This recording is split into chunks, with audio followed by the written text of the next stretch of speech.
Well, hello, and welcome back to Millennial Motivational Monday.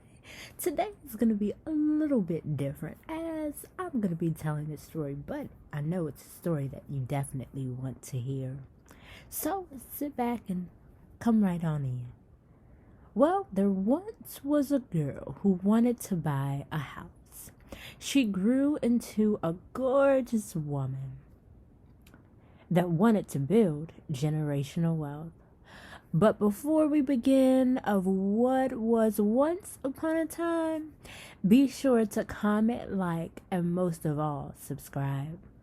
Last week was an amazing panel of eager teachers as we learned on the tips to buying a house. It's just more than having all of the latest and greatest features. So sit back and relax to hear the story of how having a loan for your home isn't so boring. Queen Dana is what we will call her. She said to me applying for a mortgage loan was more intrusive than as a military physical going to basic training. I'm not exaggerating, she said. This was the one time that I was really concerned about disclosing my class attendance in middle school.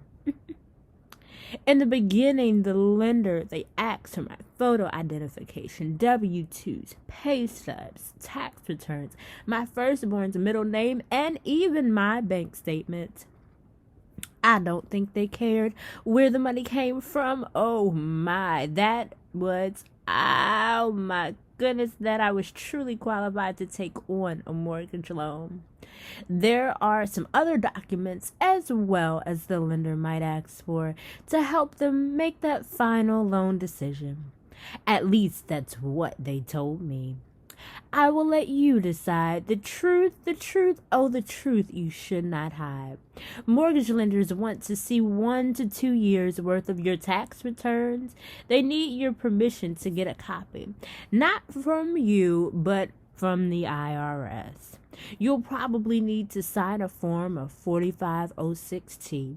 Allegedly, this is to make sure that your annual income is consistent with your reported earnings through pay stubs, and there aren't huge fluctuations from year to year. Your tax returns help give them a clear idea of your overall financial health, while pay stubs help them gauge your current earnings, maybe the past couple of months.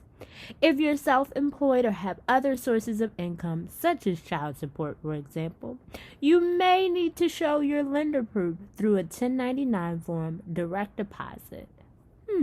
Maybe. Listen, Queen Dana said those nosy lenders may also want to look at your bank statements and other assets, investments, life insurance. Supposedly, they asked for these documents to make sure you have several months' worth of reserve mortgage payments in your account in case of an emergency. If you have a down payment, they want to know the source. Isn't that something? For example, she said, how long has the money been sitting there? See what I mean by intrusive? I totally agree. Let's not forget that credit history. The lender needs your permission. They usually charge for this. Cha-ching, cha-ching. Well, to pull up your credit report. And if you have any, we'll put air quotes, situations on your credit report, you must be ready to explain. Lenders evaluate one-time unavoidable circumstances differently from habitual delinquencies. Well, before Queen Dana purchased her home in 1996, she lived in base housing. This is so important for those that are in mortgage land that want to rent. The mortgage lender, especially if you don't have an extensive credit history, may ask your landlord to provide documentation showing that you pay your rent on time. Documentation such as a year's worth of canceled rent checks from your bank statement may just do the trick. Well, while Queen Dana said, thinking about it, she also had to prove who she said that she was.